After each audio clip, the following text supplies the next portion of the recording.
to Health Talk. Our topic today is cardiac surgery. Coronary artery disease is the most common cause of death globally. Management of this disease is multifocal. All patients need lifestyle modifications and medications like statins. Many will need interventions which can be divided into two broad categories. Firstly, procedures like angioplasty and stents, which typically do not need open heart surgery. And secondly, coronary artery bypass grafting, or CABG as it's called, which is open heart surgery. On that note, we have a very special guest in our studio today, well-known cardiac surgeon and chief of cardiac surgery at Brigham and Women Hospital, Dr. Prem Shekar. Dr. Sheaker, welcome to the studio. Thank you. Happy to be here, and thank you for the invitation. Thank you so much. So coronary artery disease is such a wide subject. So tell us, which are the patients who are candidates for cardiac surgery? Right. So, like you pointed out, coronary surgery, coronary artery disease can be managed either with stenting or by surgery.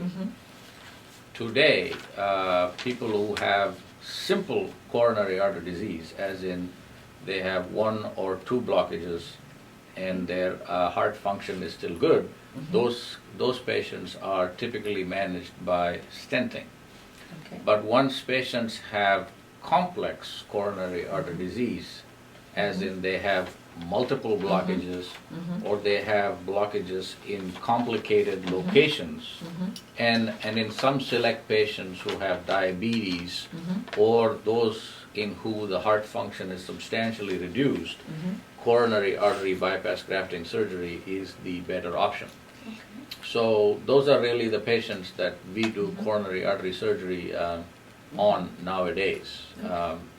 And more recently there have been studies that has shown that that the patients that I mentioned are better served by surgery rather than putting multiple stents, and that would be a less optimal result. So that's where we stand with coronary artery surgery. So coronary surgery is still being done the conventional way, under general anesthesia, through an incision down the front. But what has changed about coronary surgery nowadays is that we are tending to use more arteries to bypass the blocked arteries rather than in the past where we used to use veins from the leg. So surgery has changed, so we use more arteries than veins to do the bypass grafting surgery, and technology has allowed this operation to become very safe over time. Okay. And how does the patient prepare for the surgery?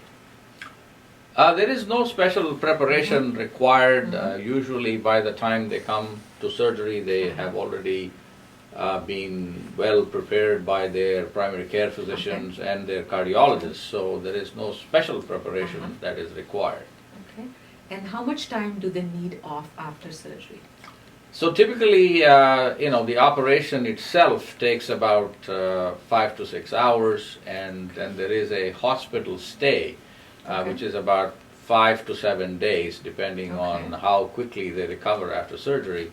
And the post-hospital recovery is about at least 4 to 6 weeks. In about 4 to 6 weeks, patients usually go back to driving and some desk jobs. But it will take up to 3 months before they are fully back up to speed. Okay, all right.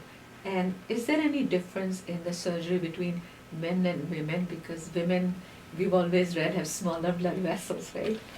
Yes, women do tend to have smaller arteries compared to men. So from a technical standpoint, the surgery is more challenging to the surgeon. But once a successful operation has been done, women do just as well as men. In terms of the risk or the recovery, there is nothing much different when you compare men to women who have the same kind of problems. How about Indians and non-Indians? Any special things that you notice in Indians? Yes, and particularly Indians who live in the Western world today. As you well know, there is this this phenomena called the metabolic syndrome. Right. Right. A combination of Western diet influencing the Indian body and early onset diabetes, etc. Indian patients normally tend to have smaller arteries, more complicated blockages, and sometimes blockages that run the entire length of the vessel, which is particularly challenging to treat. The Western population, they tend to get isolated blockages in large arteries, whereas Indians, the arteries are small and the blockages are many. So it is, from a technical standpoint, a little more challenging. Yeah. And I also read somewhere that Indians tend to have more multi-vessel disease and poor left ventricular function. Is that correct? I wouldn't say they have more multi-vessel disease, but with the metabolic syndrome, sometimes there is a delay in diagnosis because not all of them may present with angina. So when they present in a delayed fashion, they have probably lost some ventricular function along the way. So we do sometimes see Indian patients, because of delayed diagnosis or complexity of the disease, that their heart function is lower when they come to see us for surgery. Well, India has been called by some as the capital of heart disease and diabetes, right? And also in India, I read somewhere that the age of when a person has a heart attack, the mean age is actually younger at 53 years, whereas in our Western counterparts is about 58.8 now. Is that correct? More or less, yeah. Indians nowadays tend to get coronary disease early for the same reasons that you and I talked about. Yes, the metabolic syndrome, the early onset of diabetes that occurs, and our general tendency not to exercise. So I think all of it accounts for early onset coronary artery disease. Interestingly, in India, they actually blame the urbanization of India to heart disease, right? Compared to what it was, because the processed foods and all are more popular now. Right? Yeah, so very true, because urbanization basically means westernization. Right, right. So in the old days when people used to go into the fields and do a lot of manual labor, that was a lot of exercise and beneficial. And what I've noticed in India now, more female smokers. That's become so common. Right. So tell us some of the complications that you see in cardiac surgery, immediate or delayed. So what I normally advise patients who come to see me for coronary bypass surgery is that there are two kinds of risks that they take. One is, the risk of dying from having open heart surgery. And that can vary from 1% to 8 or 10%, depending on what other medical problems the patient has, and that will complicate the picture. Then the second kind of risks that the patient takes is the risk of complications.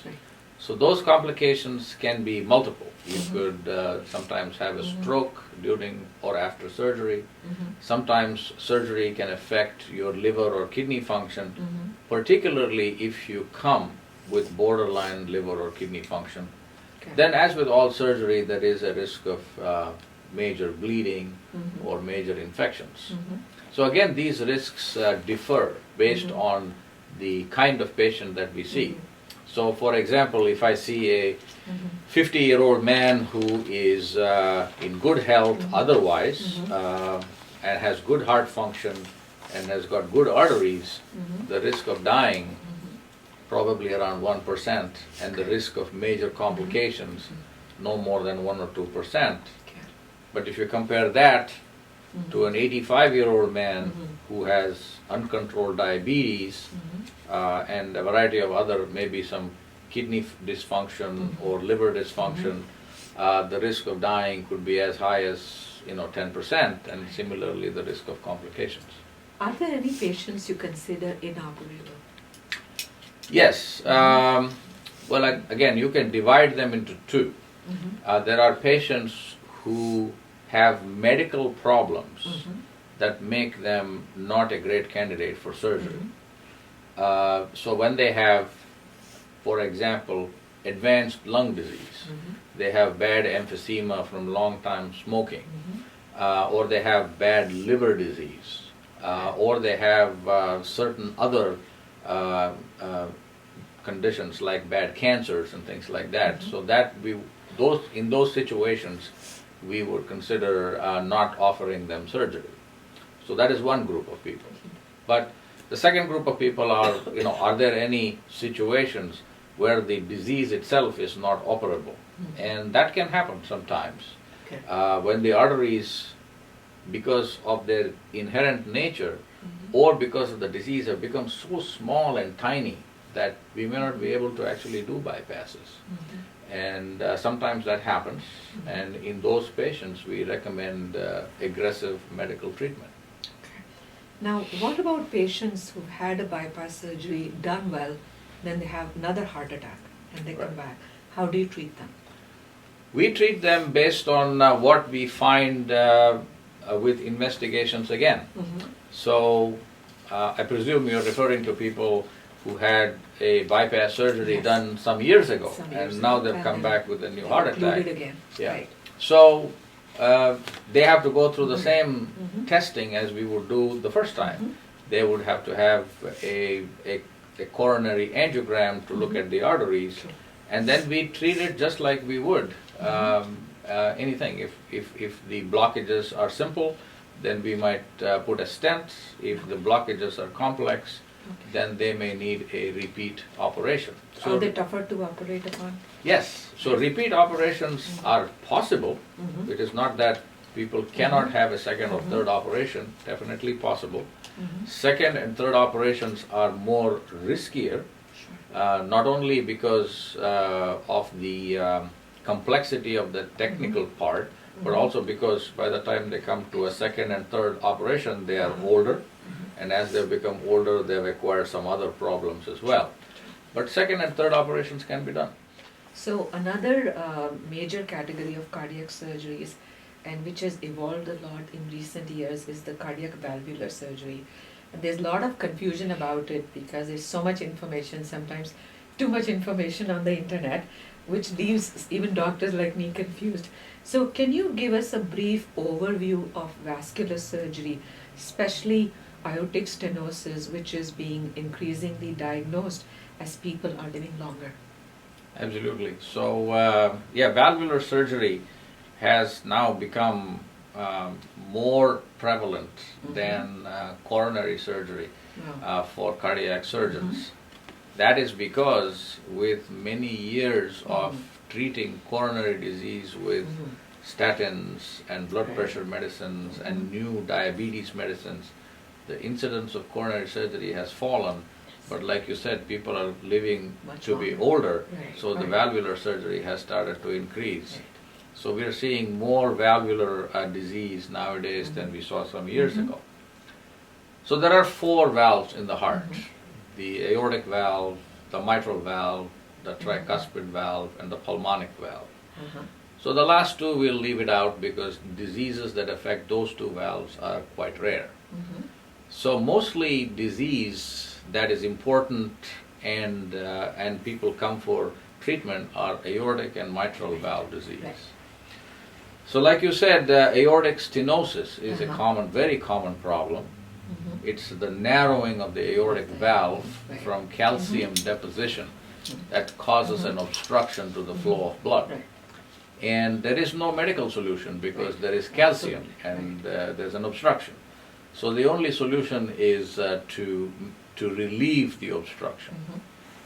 So for a long time, and even today, the gold standard for management of aortic valve disease is aortic valve replacement by surgery. And that is conventional surgery done again under general anesthesia through an incision in the middle using the heart-lung machine. But also nowadays we have advanced where we do minimally invasive valve surgery through smaller incisions either at the top or the side. So that is still the gold standard. But more recently the technology has evolved where we are now able to offer what is called transcatheter aortic valve replacements. So transcatheter aortic valves are the valves that are actually squeezed on, on top of a small catheter. And these are usually animal valves like cow or pig valves that are compressed onto a catheter, and that catheter usually is sent from an artery in the groin, and it is sent up into your heart. So femoral artery. From the femoral artery in the groin. Then they, using X-ray guidance, they move it into the heart, and then using a balloon, they blow up the old valve, crack it open, and then release the new valve inside it. So this is the new innovative technology that has come out in the last 10 years, and probably will over time completely replace traditional surgery. But at this time, what people get confused is, who are the candidates for surgery and who are the candidates for the new technology. So the way it is structured right now is that the United States FDA has approved this new technology to be used only in patients that are extremely high risk candidates for surgery or not candidates for surgery. If you are considered a low risk candidate for surgery, you're still supposed to have surgery because that is time tested, low risk, and the gold standard. But we are running trials, and we are involving patients in the trial, comparing surgery with the new therapy. And as we do more and more trials, we are finding that this transcatheter valve replacement is just as good. So slowly the needle is moving. It is currently approved for high risk. It will soon be approved for medium risk. But over time it may be approved for low risk as well. So if patients go to their doctors and sometimes the doctors tell them that you're not a candidate, that is because they don't fit the profile that the product is approved for. But what are the risks of, I know that the candidates that you choose for TAVR are not good candidates for surgery anyway, but what are the complications like? What is the difference in complications? Do you see more complications with this procedure with patients or with open heart surgery with AVR? So when you take this, when you take the subset of people who are not candidates for surgery, then of course the TAVR is better because it solves the problem without having to have surgery. But when you take the high risk patients and compare them to surgery, the risk from TAVR is actually lower compared to surgery. But there are some unique risks that are unique to TAVR. The stroke risk, for example, it may be slightly higher with TAVR. Because the TAVR is done from the groin and the femoral artery, you could have some complications in the groin arteries and things like that. So there are some different complications, compared to surgery and TAVR because of the way in which each procedure is done. And is there any study done on if the valves are going to last around the same time, whichever procedure you do? The long-term data on the durability of the valves is not comparatively available. There is a lot of literature on surgical valves. So with the mechanical valves, the metal valves, of course, will last forever. Almost forever. Outlast, they say. But the animal valves that are implanted surgically, we know that in a patient that it is normally recommended for, which is a person who is over 65 or 70 years of age, these new generation valves will last about 15 to 20 years. So we have data to support that. Unfortunately, in the TAVR group, the actual technology has not been out for that long for us to tell accurately how long this valve will last if we put it in a 65-year-old person who is going to live to be 95. We don't know that answer right now. And are there any other newer options available for patients with mitral valve replacement? Anything new? Right. So, yes, but it is still in the early stages of development. So again, mitral valve disease, again, there are two categories. One that we were familiar with when we were in India, which is rheumatic fever and Right. rheumatic valvular disease. Relatively uncommon in this country. But those were always treated by replacement. The more common condition that we see here is what we call myxomatous or degenerative disease, where the valve degenerates over time and then starts to leak. So most of these valves are surgically repaired nowadays. But surgery for mitral valve disease has evolved to a point where you have many ways of doing it. You can do it through a traditional approach to the front.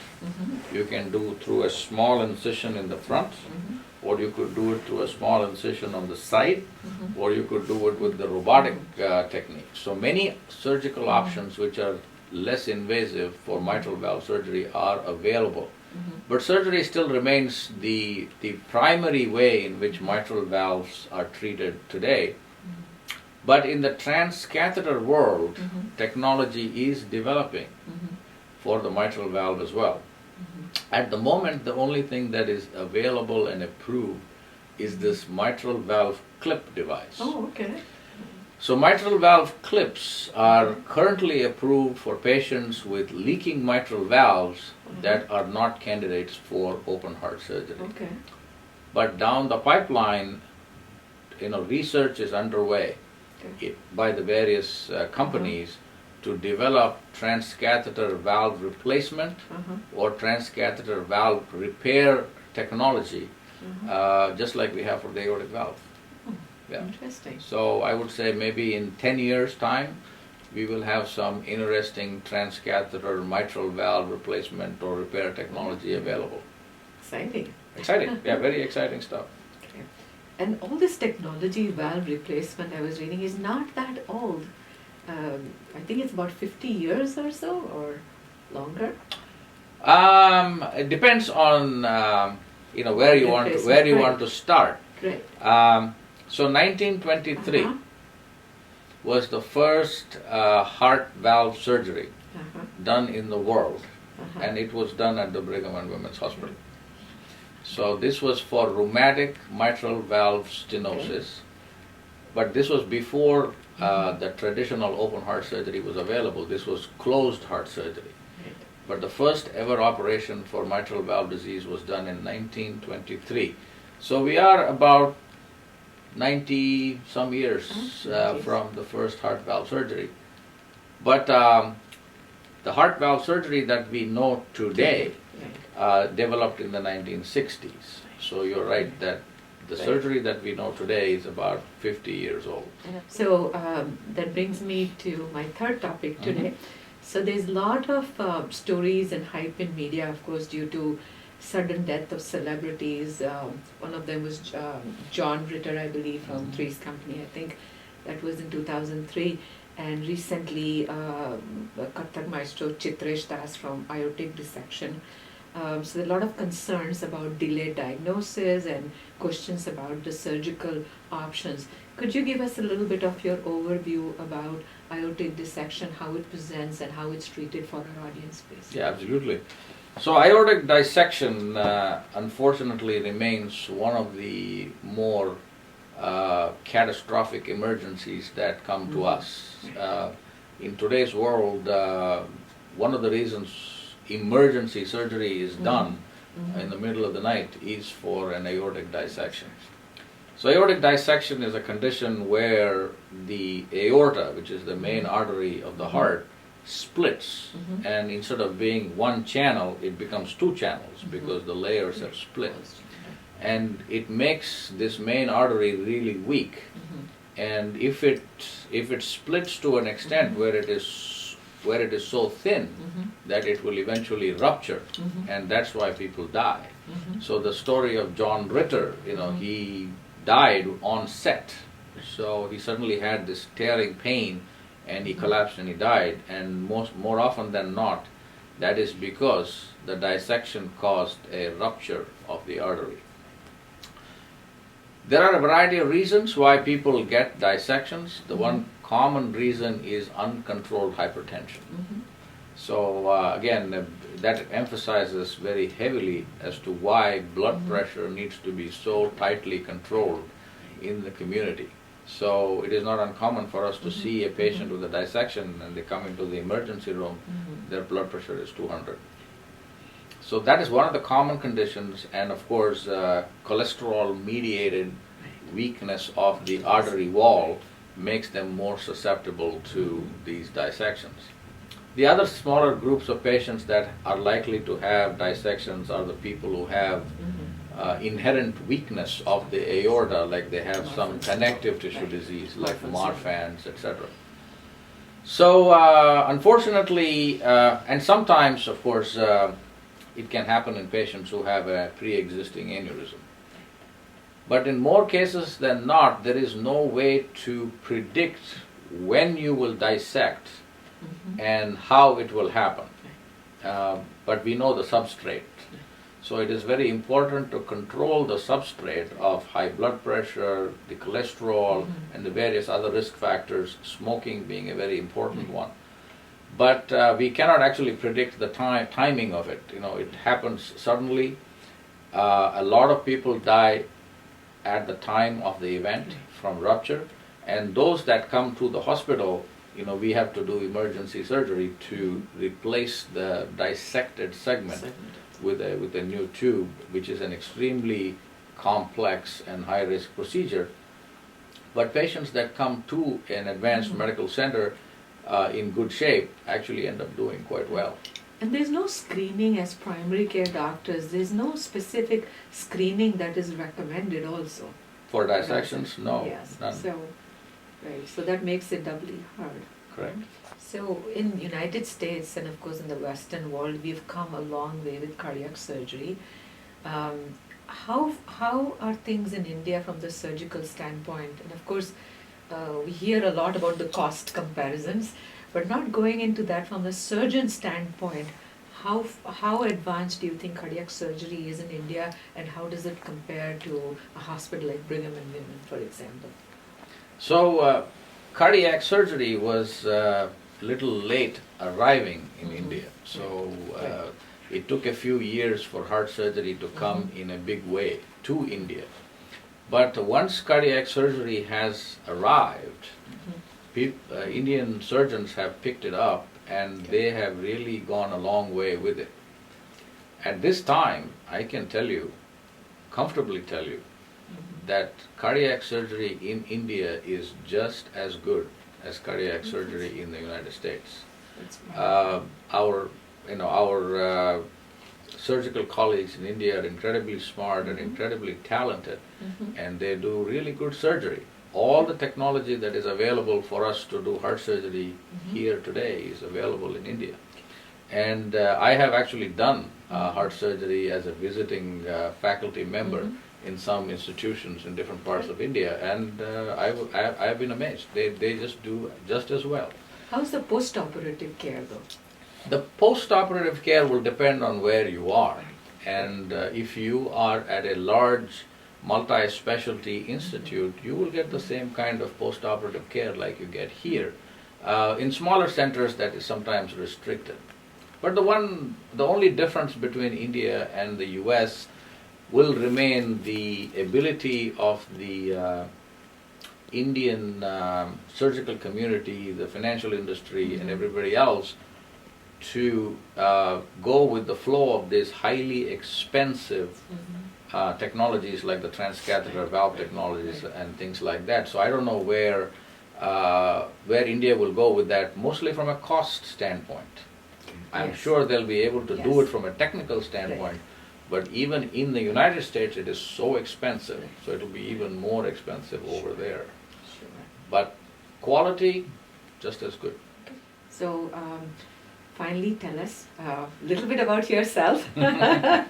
We know you're from Bangalore. Yes. So tell us about your journey from Bangalore to being Chief of Cardiac Surgery at Brigham and Women. Yeah, it's an interesting, it's a long journey, but isn't it interesting? Yes. So I was born in Hubli, which is in Dharwad district in Karnataka state. And my parents are both doctors. My father is a plastic surgeon, was the first plastic surgeon of the state. Really? Yes. Wow. And my mother was a professor of anatomy. She actually taught me when I was in medical school. So we moved to Bangalore when I was young, and I grew up in Bangalore. I did my medical education at the Bangalore Medical College, followed by surgery at the Bangalore University, and cardiothoracic surgery in Pondicherry. What is the Jawaharlal Nehru? Yeah, JIPMER, Jawaharlal Institute of Postgraduate Medical Education and Research in Pondicherry. Okay. So that was all my training in India, and after all the training was complete, I came back to Bangalore and I was on staff at the St. John's Medical College Hospital in Bangalore for a few years. And then I had the opportunity to go to Australia for some advanced training. So I spent 3 years in Australia, one in the city of Perth in Western Australia, and 2.5 in the city of Adelaide in South Australia. There is a long-term connection between Australia and the Brigham. Oh, okay. Yes. About 30% of Australian surgeons were trained at the Brigham. Really? Yes. That's interesting. Australian and New Zealand surgeons were trained at the Brigham. Oh, wow. So because of that connection, I was able to come to the Brigham for some specialized training. And I came here under the mentorship of Dr. Lawrence H. Cohn, who was then the chief of cardiac surgery. And I did some advanced training here, and I was from 2001 to 2004. And then due to a variety of circumstances, some openings became available, and Dr. Cohn hired me to be on faculty. So I've been on faculty at the Brigham and Women's Hospital from 2004, and finally in June of 2015, I became the chief of the division. Dr. Cohn had been retired for many years, and various transitions, and finally I got to sit in the hot seat. And I'm married to my wife Mala, who is a primary care physician, who you know very well. Yes. And I have 2 daughters who are, one is 21 and she's at Boston University, and the other one is in high school. So it's been a long and eventful journey that has taken me through a few continents, but successful in the end. Yes. Well, we're very proud of you as Indian Americans. Thank you very much. Thank you. And we look forward to your talk at the Health Expo on April 3rd. Thank you so much. It's my pleasure. Thank you for inviting.